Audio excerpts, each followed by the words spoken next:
The economy will grow much slower than initially expected. In just a moment, you're going to hear from our special guest, Texas Congressman Ron Paul. But first, take a listen to Ben Bernanke today. The unemployment rate is expected to decline further to 6.8 to 7.7% by the fourth quarter of 2014, still well above participants' estimates of the longer-run normal rate of unemployment. In short, while we still expect that economic activity and labor market conditions will improve gradually over time, the pace of progress is likely to be frustratingly slow.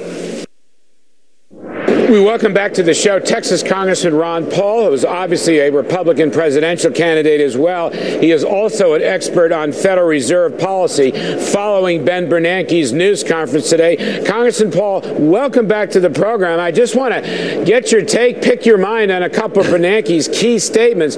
Probably the most provocative thing was he argued to help housing and to solve high unemployment, the Fed stands ready to buy mortgage-backed bonds, which would mean more quantitative easing. Your thought on more QE and buying bonds? Well, in a way, I think they're still in QE because he's guaranteed interest rates are going to stay about 0% for the next couple of years. But to buy more just exacerbates our problem. We're just transferring debt from one group to another group, basically to those who held these mortgages to the taxpayer. And I see no benefit from this whatsoever.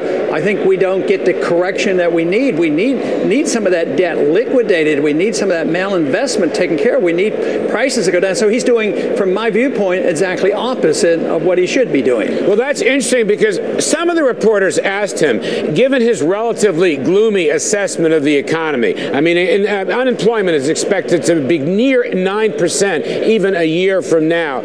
What went wrong? We've had all this Fed activism, as you point out, zero interest rates, QE1, QE2. And Bernanke basically said bad luck. He basically said bad luck was the problem. What would you answer? How would you respond to Bernanke? Well, you know, somebody asked me this yesterday, what should he do? And I said, well, what I would really like to hear is that he's thrown in the towel and he's given up, that he admits that his theories are wrong and that all this QE stuff doesn't work. But you know, really, right now, the consequence of all this, and I know nobody looks at money supply anymore, but M1 is growing at a 30% rate these past 6 months. So that's a lot of quantitative easing. And to continue to do this forever and not talk about getting the tax rates down and get taxes lower with cutting spending, if we don't do that, all the QEs in the world won't solve our problems. It will eventually destroy our currency. And the world financial markets are not receiving what he's saying or doing what anybody else is saying or doing because they've all studied from the same economic textbooks. And I'd like to get them to think about free markets and how they should work.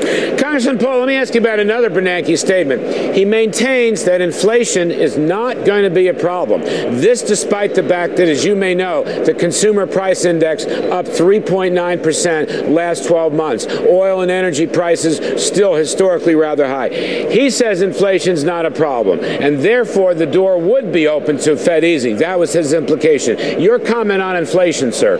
Well, I think he's wrong, and I think the inflation is here because I start with the increase in the money supply, and I've already mentioned that. But I don't believe the government statistics on the CPI, because if you look at this from the old measurement of CPI, actually it's over 9%. And if you look at the unemployed and the low-income people, their inflation rate is always much higher. But if he's admitting it's almost 4% already, that's pretty big. And besides, he doesn't know exactly what the rate will be next year. I don't know. I don't believe you know exactly what it will be. It could be much, much worse because there's a lot of factors that go into pushing prices up. But we know that the stimulus has been put out there, and all we need to do is have a multiplier effect, and this thing could get way out of control. And eventually, I believe that's what's going to happen. All right, $1.6 trillion in excess reserves on deposit at the Fed could go into it. Let me ask you about another one. Bernanke was asked about Republican criticism of his policies. You, of course, among them as a Fed expert, you've been very critical of Bernanke.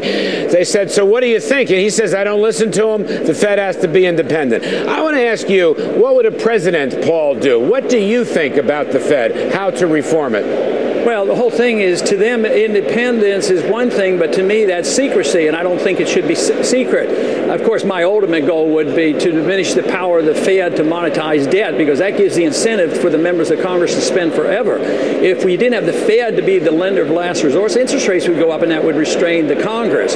So in the meantime, because I can't get competing currencies going, I would say the more transparency, the better. And I think it's great that he's been forced to hold these press conferences. I think it's great that the country now in the last 3 or 4 years has come to look at the significance and the importance of monetary policy. 5, 10 years ago, I never dreamed this would happen. I think we're making great progress. The American people are now, with my arguments, that 65% believe now that we should have more transparency of the Fed, and that's why he's holding these press conferences. But he is going to be stubborn, because for him to do what I want him to do, he'd have to admit his whole career was misdirected. So that's not going to happen. Eventually, you'd have to have a new Fed chairman, at least to look at this thing differently. Congressman, you have said, as I recall, this will be the last question, that if you were elected, you would not reappoint Bernanke. Is that the case? Absolutely. And who might you reappoint? I think you actually indicated a name at one point, did you not? Yeah, I did the other day, and you may know him. And it's somebody that I've admired for a long time, very bright.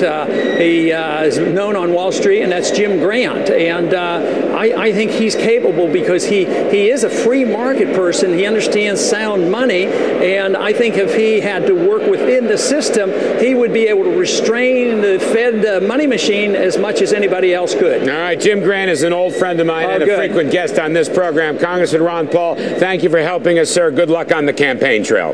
Thanks a lot. All right. By the way, Jim Grant is a staunch advocate of gold. Interesting that Ron Paul would like to see Grant run the Fed.